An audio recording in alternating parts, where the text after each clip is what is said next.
democracy is hard-pressed to transform and subordinate individual and group desires into what is good for the state or nation as a whole. So, in conclusion, let me summarize why I think North Carolina has been different from so many other states.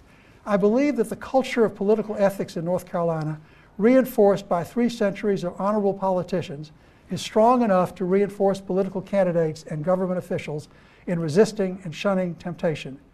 Moreover, political elites and the general culture in North Carolina seem neither to expect such corruption nor to tolerate it when it occurs. And one of the most important, perhaps the most important reason, is the existence in North Carolina over a long period of time of a large group of citizens, many of them, perhaps even most of them, educated at UNC Chapel Hill, who are selflessly committed to the public good. Some of them are here with us, but all of them constitute the most powerful bulwark against corruption that any jurisdiction could possibly have.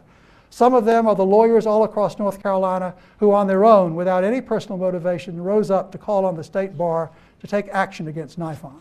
Some of them are the founders and supporters of the North Carolina Center for Public Policy Research. Some of them are selfless servants who populate school boards and dominate both houses of the North Carolina General Assembly. North Carolina is enormously blessed in having an infrastructure of non-self-serving women and men who are devoted to the welfare of all the people of North Carolina and whose entire lives are poured into making North Carolina a better place to live, work, and die. I believe that the reason North Carolina has sustained a culture that is hostile to doing wrong is that there are so many such North Carolinians who are united in their commitments to doing right, and who, even when they differ among themselves, the bonds that knit them together help sustain their respect for one another and nourish the civil and respectful discourse that characterizes the best of North Carolina.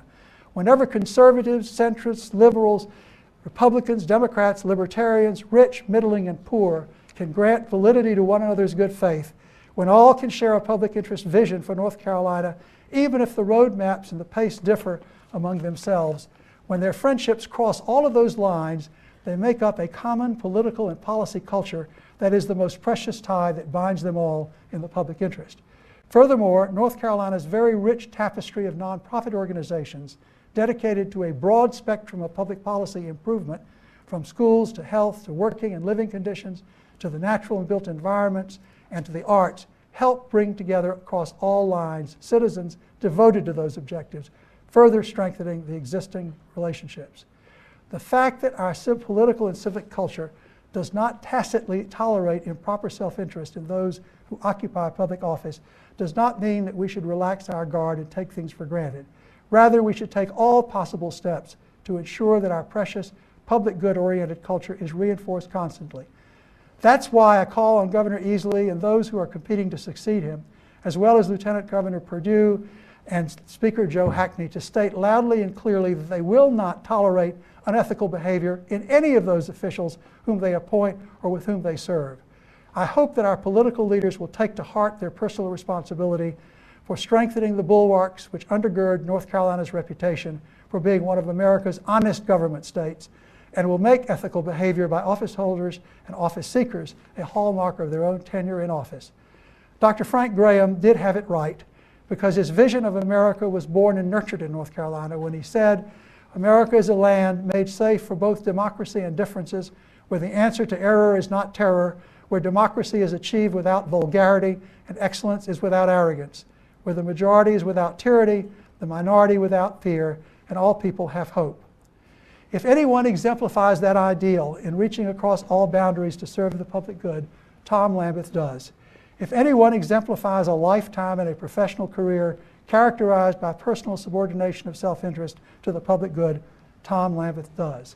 If North Carolina is indeed, as the report of Sir Walter Raleigh's commissioners described it, the goodliest land under the cope of heaven, and I believe that it is, Tom Lambeth is the goodliest man on the goodliest landscape under the cope of heaven.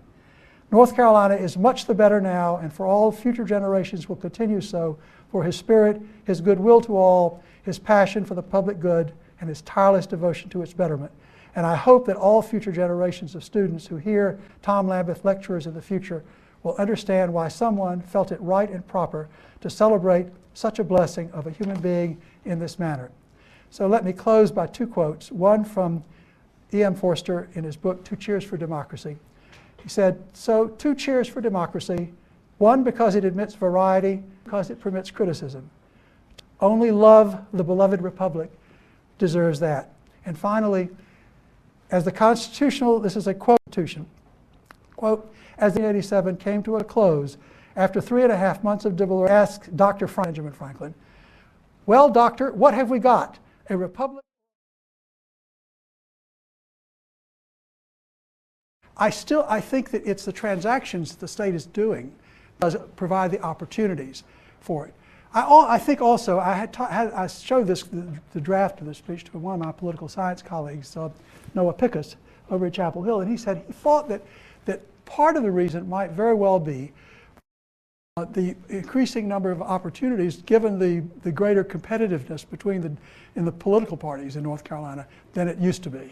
I don't know whether that's true or not, but that is certainly one of the things that's changed in recent years. I'm inclined, I don't see that as being as important an explanatory factor. I think that what is the fact that the state is spending a lot more money on contracting, and which is an important component.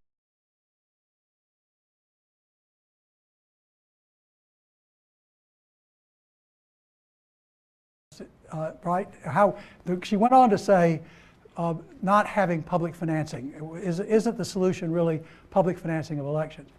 Well, I'll tell you, for me, that's a leading question, because the first law review articles I wrote almost 30 years ago, now 30 years ago, were on the subject of public financing of elections and on how to constrain what I regard as the undue influence of private money in electing public officials. I do think, ultimately, I think that a system of public financing is the only way you can really get at the problem. But it is so difficult to change it. We've made incremental steps by introducing public financing for candidates who qualify in the primaries for president. But you see, what happens is that now most of the candidates are simply refusing to accept them because they don't want to, along with the public financing came restrictions on how much you could spend. And so, it becomes a vicious circle. I still believe that public financing is the only way to guarantee against it. We all know, a lot of people in this room have contributed to campaigns. A lot of us have solicited campaign money. We know that it is ultimately a corrupting factor. We also know, but it isn't bribery. It does give people access who give them money, without question. And then when you come time to bring to bear your access in connection with things that you care about, it does really begin to move over to corrupting things. So I certainly can't begin to justify it as consonant with any kind of system of ethical financing of politics. I think it's always going to be a problem. We have to, and there are people in this room who have fought to tighten North Carolina's campaign finance laws, as others of us have fought to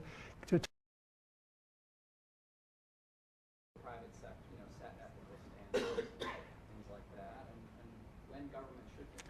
Well, I will tell you that I am disillusioned about the capacity of any sectors to regulate themselves. And the for-profit sector is a good example. I've sat on corporate boards now for 15 years, and the quality of the sensitivity to ethical issues and propriety has increased significantly during that period of time, entirely as a result of Sarbanes-Oxley and SEC requirements of one sort or another. I'm sorry to have to say that, but that is the truth. I mean, when a CEO of a corporation suddenly tells me that, and it wasn't one of the corporations I sit on, that he is now paying much closer attention to the finances of the company and their accuracy than he was before he had to sign off under Sarbanes-Oxley on their balance sheets. Why was he not paying attention before? It just doesn't work very well. I mean, we're going through a situation. We've been through a series, for example, what has disillusioned me is the